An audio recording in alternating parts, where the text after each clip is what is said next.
जय हिंद दोस्तों। आज हम लोग इलेक्ट्रिसिटी पार्ट 5 पे जूल्स लॉ ऑफ हीटिंग यानी कि ऊष्मा पर जूल के नियम पर बात करने जा रहे हैं। तो बिना समय बर्बाद किए आइए शुरू करते हैं। हम लोग जूल्स लॉ ऑफ हीटिंग यानी विद्युत धारा के तापीय प्रभाव को समझते हैं पहले कि heating effect of electric current क्या होता है। तो देखिए, बैटरी में कुछ एनर्जी जो होता है सेल में स्टोर होता है। वो एनर्जी लाइट के फॉर्म में या मैकेनिकल एनर्जी के फॉर्म में निकलता है बाहर, ठीक है। और कुछ एनर्जी जो होता है वो हीट के रूप में बर्बाद हो जाता है, यानी कि बैटरी में जो ऊर्जा मौजूद होती है वो प्रकाश या यांत्रिक ऊर्जा में बदल जाता है और शेष ऊर्जा जो होता है वो यंत्र से बाहर चला जाता है ऊष्मा के रूप में। उदाहरण के तौर पर समझने का प्रयास कीजिएगा। एक पंखा घर में लगा हुआ है, तो पंखा हम लोग क्यों लगाते हैं? ताकि वो पंखा घूमे, घूम के कौन सा ऊर्जा दे? यांत्रिक ऊर्जा दे, चले, मैकेनिकल एनर्जी प्रोड्यूस करे। और उससे हम ठंडा लगाने के लिए मतलब गर्मी के समय में इस्तेमाल करते हैं ताकि हमको अच्छा नॉर्मली महसूस हो। लेकिन जब आप उस पंखा के कॉइल को छुइएगा, थोड़ा देर चल जाने के बाद पंखा के कॉइल को लाइट को ऑफ करके छुइएगा, तो आपको पता चलेगा कि वो कॉइल पूरा गर्म हो गया, ठीक है। तो वो गर्म कैसे हो गया? क्योंकि विद्युत धारा जो होती है वो तापीय प्रभाव उत्पन्न करती है, यानी कि इलेक्ट्रिक करंट हीटिंग इफेक्ट उत्पन्न करता है। करंट मैग्नेटिक फील्ड भी उत्पन्न करता है और करंट इलेक्ट्रोप्लाटिंग यानी कि केमिकल इफेक्ट भी उत्पन्न करता है। लेकिन इस चैप्टर में हम लोग को हीटिंग इफेक्ट यानी कि तापीय प्रभाव के बारे में ही सिर्फ पढ़ना है। तो जब हम पंखा लगाते हैं तो पंखा से कुछ ऊर्जा जो होता है वो हीट के रूप में बाहर निकल जाता है, जिसका मेरे लिए कोई इस्तेमाल नहीं है, वो इन्वायरमेंट में चला जाता है और फिर उसको कन्वर्ट करना मुश्किल होता है। तो एक प्रकार से वो ऊर्जा बर्बाद हो जाता है, ठीक है, जिसको कि हम लोग बोलते हैं उष्मा के रूप में वो ऊर्जा बर्बाद हो जाता है। अच्छा, बर्बाद करने का मतलब ये नहीं कि खत्म हो जाता है, वो इन्वायरमेंट में चला जाता है, ठीक है। क्योंकि एनर्जी तो प्रोड्यूस भी नहीं हो सकता है और ना डिस्ट्रॉय हो सकता है, ठीक है। तो वो बर्बाद नहीं होता है, वो इन्वायरमेंट में चला जाता है, फिर वो वापस लाना मुश्किल होता है। तो विद्युत धारा के कारण एक और इफेक्ट उत्पन्न होता है जिसका नाम क्या है? तापीय प्रभाव, जिससे कि कोई भी डिवाइस गर्म हो जाता है, ठीक है। तो ये बेसिकली हमको समझना है, इसी को हम लोग बोलते हैं heating effect of electric current. अब देखते हैं इसका इस्तेमाल क्या है। हम लोग इंसान है तो हर गलत चीज का भी सही इस्तेमाल निकाल लेते हैं। तो हीटिंग इफेक्ट में हम लोगों ने देखा कि करंट जब जाता है तो फिर एनर्जी जो होता है वो बर्बाद हो जाता है। जब एनर्जी बर्बाद हो जाता है तो हम लोगों ने सोचा कि जब एनर्जी बर्बाद हो रहा है तो उसका कुछ सही इस्तेमाल किया जा सकता है। क्या हीट पैदा किया जा सकता है? पता चला हाँ, किया जा सकता है। किसके रूप में करके किया जा सकता है? तो हीटर के रूप में, ठीक है। तो हम लोग क्या करते हैं कि हीटर के रूप में इस्तेमाल कर लेते हैं। इलेक्ट्रिक आयरन यानी इस्त्री करने के रूप में भी उसका इस्तेमाल कर लेते हैं। तो यहां भी हम लोग किसके प्रिंसिपल पर यह काम करता है? ये heating effect of electric current के प्रिंसिपल पर काम करता है, जिससे कि हीट पैदा करके हम लोग क्या करते हैं? इस्तेमाल कर लेते हैं अपने डेली लाइफ में इसका इस्तेमाल हो जाता है। अच्छा, इसका इस्तेमाल हम लोग कहां करते हैं? लाइट पैदा करने के लिए भी करते हैं। इसका इस्तेमाल हम लोग फ्यूज के रूप में भी करते हैं। फ्यूज के रूप में इसका इस्तेमाल कैसे करते हैं? घर के आगे में एक फ्यूज लगा देते हैं। जब ज्यादा उधर से करंट आता है तो ये फ्यूज में हीट पैदा होता है और ये फ्यूज क्या होता है? जल जाता है। और फ्यूज के जल जाने के कारण क्या होता है? हमारे घर के पीछे लगा हुआ सारा अप्लायंसेस क्या होता है? बच जाता है। तो हम लोग इसका इस्तेमाल फ्यूज में भी कर लेते हैं। इस प्रकार से हम लोग तापीय प्रभाव का अपने दैनिक जीवन में भी इस्तेमाल कर लेते हैं। अगला, जूल्स लॉ ऑफ हीटिंग क्या बताता है? जूल्स लॉ ऑफ हीटिंग हमारा ये बताता है कि जो उष्मा विद्युत धारा होता है, ये जो उष्मा होता है, ठीक है, उष्मा जो होता है वो विद्युत धारा के वर्ग के समानुपाती होता है। यानी कि जो हीट प्रोड्यूस होता है वो डायरेक्टली प्रोपोर्शनल होता है करंट का। यानी कि करंट जब जितना ज्यादा होगा उस डिवाइस में हीट भी उतना ज्यादा होगा, ठीक है। अच्छा, डायरेक्टली प्रोपोर्शनल होता है रेसिस्टेंस का, प्रतिरोधक का। यानी कि प्रतिरोधक जितना ज्यादा होगा, रेसिस्टेंस जितना ज्यादा होगा, उतना ज्यादा आपका हीट पैदा होगा।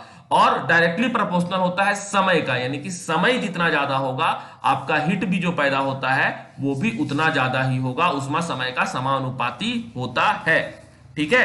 तो ये तीनों जूल्स लॉ ऑफ हीटिंग है। तो जूल्स लॉ ऑफ हीटिंग का एक इक्वेशन होता है। वो इक्वेशन क्या होता है? H equals to I square R T.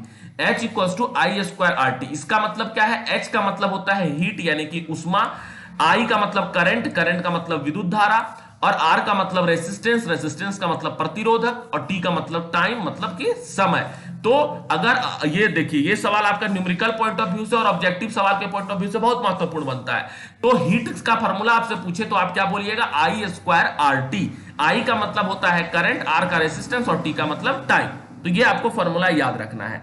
SI unit of heat क्या होता है? जूल होता है। ये क्लास 9 से आप लोग पढ़ रहे हैं। हीट का एसआई यूनिट क्या होता है? जूल होता है, ठीक है। चलिए, अब हम लोग क्या करते हैं? फॉर्मूला का रिवीजन करते हैं। क्यों रिवीजन करते हैं फॉर्मूला का? क्योंकि यहां पर जो आपको फॉर्मूला दिख रहा है H equals to I square R T, ये फॉर्मूला आया कहां से? अब ये भी सवाल उठता है। ठीक है, तो अब ये सवाल को समझने के लिए हम लोग इस फार्मूला को प्रूफ करेंगे। तो कैसे प्रूफ करेंगे, तो पहले हम रिवाइज करेंगे जो फार्मूला हम लोगों ने अभी तक पहले पढ़ा है, और जैसे रिवाइज करते जाएंगे ये फार्मूला प्रूफ होता चला जाएगा। जैसे हम लोगों ने क्लास 9 में पढ़ा है कि power equals to work by time होता है। पावर जो होता है वो क्या होता है, वर्क बटा टाइम होता है, पावर बराबर। अच्छा, दूसरा चीज हम लोगों ने क्लास 10 में पढ़ा है V बराबर W बाई क्यू। क्लास 10 में पढ़ा है V बराबर W बाई क्यू। V का मतलब होता है विभवांतर यानी कि वोल्टेज, वर्क का मतलब कार्य, क्यू का मतलब चार्ज यानी कि कुलम, जो भी बोलिए उसको। तो ये क्या हो जाएगा, V इंटू क्यू, विभवांतर इंटू चार्ज यानी कि कुलम, इक्वल्स टू वर्क जिसको कि कार्य बोलते हैं। अब यहां पर जो वर्क है वहां पर हम जाकर V क्यू पुट कर सकते हैं, यानी कि पावर इक्वल्स टू हम जाकर लिख सकते हैं V Q by T, V Q by T. अच्छा, हम लोगों ने यह भी पढ़ा है एक फॉर्मूला पिछले वीडियोस में कि Q बाय टी जो होता है वो क्या होता है, I के बराबर होता है। Q बाय टी क्या होता है, I के बराबर होता है। तो P equals to V into I हम लोग लिख सकते हैं, क्योंकि Q बाय टी को हम I में कन्वर्ट कर दिए। अब जब हम ओम्स लॉ लगाएंगे, ठीक है, अभी ओम्स लॉ नहीं लगाते हैं, P इक्वल्स टू आई भी आई, ये फॉर्मूला लगता है।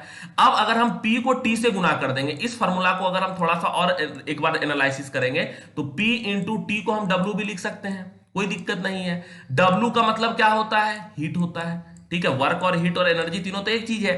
तो अब P इंटू टी, तो P के जगह पर मेरा क्या आ गया है, भी आई, ठीक है। तो हम H बराबर हम क्या P इंटू टी लिख सकते हैं, अभी वहीं से तो ये जो फॉर्मूला यहां पर था इसी फॉर्मूला को हमने नीचे लिख दिया। अब H बराबर P के जगह पर हम क्या भी आई लिख सकते हैं, लिख सकते हैं, और T के जगह पर T लिख देंगे, टाइम, भी आई टी। अच्छा, जब हम इसमें ओम्स लॉ लगाएंगे, ओम्स लॉ क्या था हमारा, V equals to I R. जब हम इसमें ओम्स लॉ लगाएंगे तो ये मेरा क्या हो जाएगा, H बराबर क्या हो जाएगा, V के जगह हो जाएगा आई आर, V के जगह पर आई आर और उसके बाद आई टी, यानी कि H बराबर मेरे पास क्या आ जाएगा, H बराबर आ जाएगा, इस फॉर्मूला को अगर हम ऊपर जाके सिंथेसिस करेंगे तो H बराबर I इंटू आई हो जाएगा मेरा आई स्क्वायर, और R इंटू टी, H बराबर आई स्क्वायर आर टी। ये वही फॉर्मूला है जो हमने अभी यहां पर देखा था, H बराबर आई स्क्वायर आर टी और H बराबर आई स्क्वायर आर टी यहां पर भी आ गया। तो यहीं पर इस फॉर्मूला के साथ हमारा इलेक्ट्रिसिटी चैप्टर खत्म होता है। अब हम लोग इसके ऑब्जेक्टिव सवाल को करेंगे, तो उम्मीद करते हैं कि आपके पास जो भी बुक होगा आप एक बार उसे पढ़ लेंगे, और उसके बाद जब आप ऑब्जेक्टिव सवाल बनाएंगे तो आपको बेहतर तरीके से ऑब्जेक्टिव सवाल समझ में आएंगे। अगर आपको यहां तक का वीडियो पसंद आया हो या समझ में आया हो तो आप जरूर वीडियो को लाइक करें। अगर कुछ टॉपिक में, कोई सी पार्ट में कोई दिक्कत हो तो कमेंट बॉक्स में जरूर बताएं। वीडियो को ज्यादा से ज्यादा लोगों तक शेयर करें, और अगर अब तक आपने हमारे चैनल को सब्सक्राइब नहीं किया है तो कृपया कर लें। बहुत बहुत धन्यवाद।